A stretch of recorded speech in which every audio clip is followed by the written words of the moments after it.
Welcome back to another episode of Little Be Sustainable. I'm Frank, and today I am talking about patience in the Dahlia patch. With everything that I've gone through this season to produce seeds, I learned a valuable lesson as far as patience is concerned. Life happens, and you got to roll with the punches. I mean, literally, you got to roll with the punches. So I've learned that lesson that in order for me to become a successful dahlia breeder, I have to practice patience. There is no instant gratification when you are trying to be a dahlia producer. When you do crosses or even use open pollinated seeds, there is some patience involved. You have to cross them or have the bees do it for you. You have to collect the seeds. You got to store the seeds. You got to overwinter the tubers for next year's stock, for next year's crosses.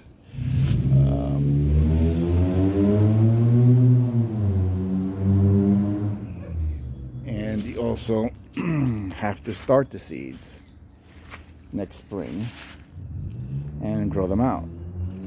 And this is where patience is a virtue, because I was too quick to cull seedlings that I could have used the next season. And I'll get to that in a second. And I will shortly be collecting the seed pods because my first frost is not too far away. So these will have to mature inside. I don't know if the rest of these will have the opportunity to form seed pods. Because my last frost last year was before Thanksgiving. So maybe I have a month and then I can have them dry inside. Because a lot of them are still blooming. I have seed pods, open seed pods everywhere. I even have some covered with the bags. And see, the bees are still doing their thing, and they're helping me out here. But I don't know if that'll form a seed head anytime soon. But the ones that I protected were the seed pods that were facing upwards. For a good example, like this one, which I didn't get to cover, those would get inundated with fluid from the rain and eventually rot like that. Dude, let me get out of the sun. Would rot like that. So I can't have that if I want to save seeds. So those that were upward facing like this, I would cover them. I'll have to cover those soon because I have rain coming and I don't want them rotting away.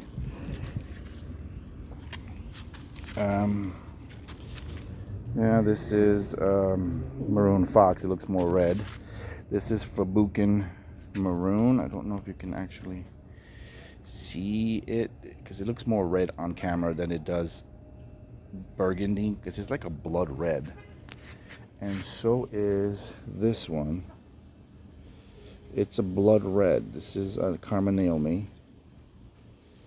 And it's, in real life, it looks blood red, like almost like a burgundy. But here, it looks like a normal red. I don't know why it doesn't pick it up on screen, but it does. It doesn't, I should say. This is Jessie G, another dark burgundy one.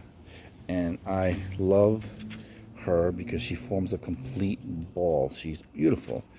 And here is one that I've been trying to pull the petals from, but they're still tight. They're not coming out. I don't want to pull out the seeds. So she's not ready yet. And I don't want to cover it with a bag yet, because if not, the moisture in the bag. It'll condense and this will rot. So I'm waiting for this to properly fall off so that I can cover it like I did this one. And Sharky is another one whose blooms are so heavy that they're falling over, and all of them are falling over from the weight of the bulbs. I mean the flower heads. But again, here I am doing what I can to salvage seed heads. See what I mean? This would have started to rot if I don't come out here periodically and start pulling them out. Because they want to fall out. They really do. They really want to fall out, but they just stay on there longer than they need to be. And they're moist. And that's not helping it form properly. So, yeah, gotta do your due diligence. I can't express that more. I don't know what other breeders do. I don't have their open greenhouses or hoop houses where they're. I mean, I'm in the open. I'm in literally in an urban backyard. So, if I could do it in an urban backyard, so can you. So let's see what happens. And now let me show you the ones in the front to see what I'm talking about. Okay, here I am at the front garden. And this is what I was talking about. Patience. See this dahlia here? She's beautiful. She is an informal decorative. And she has kept all of her petals, and she's practically as round as I can possibly get her to get. She was better looking yesterday than she is today. She's quite old. She's held on to these petals for a long time, and I've been watching her over the course of the season, and she has improved. And I culled this one. I was ready to give up on it completely. Now, I'm not too crazy about pinks, but I like her form. I love the number of petals she has. Now, would I use her in a breeding program? Maybe. Absolutely. Because I may just cross her to a yellow dahlia to see if she keeps her, or if she passes on the petal count to her seedlings and it changes the color a bit. Because I'm in love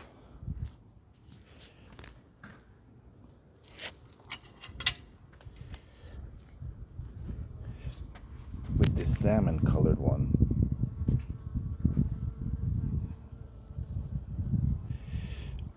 And I know the sun's in the way, so you really can't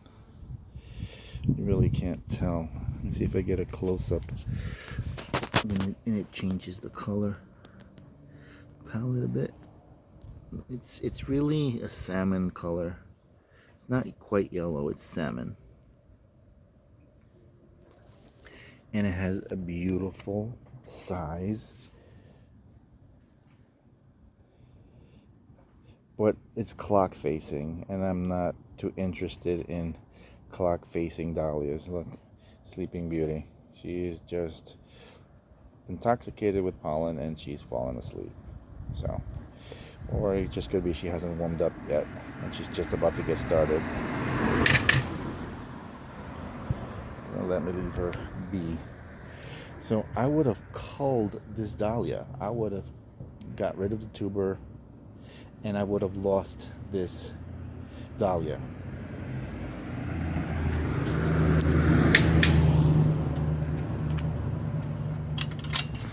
Another one that I was impressed about is this one. It has improved over the course of the season. I love this color.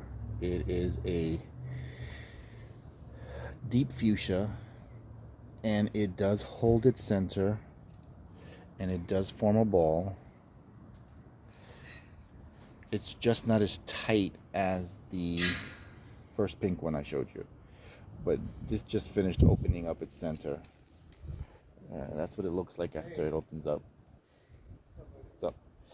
So that's what I'm talking about as far as having patience with your seedlings. Don't cut them short too quickly yet. You don't know if they have set their forms yet. This seedling is the only one that I am going to grow on that is singled, because it starts off like a butter yellow and then ends up with this lavender finish, and it's got a few petals on her. I'm going to see what she does next season, if she holds on to that buttercream color of hers, because it is pretty. And I'm also going to collect seeds from her because she is next to Kelsey Ann Joy and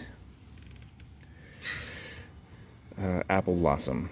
So I'm hoping that they've crossed, because she has formed nice seed pods and they face down, which is great. I don't have to bag them because they're not going to get inundated with water and they won't rot. So I will have a better chance collecting seeds from her and from Kelsey Ann Joy. So that's it. That's it for now. Comment, like, and subscribe, and let me know what you guys think. And remember to have patience.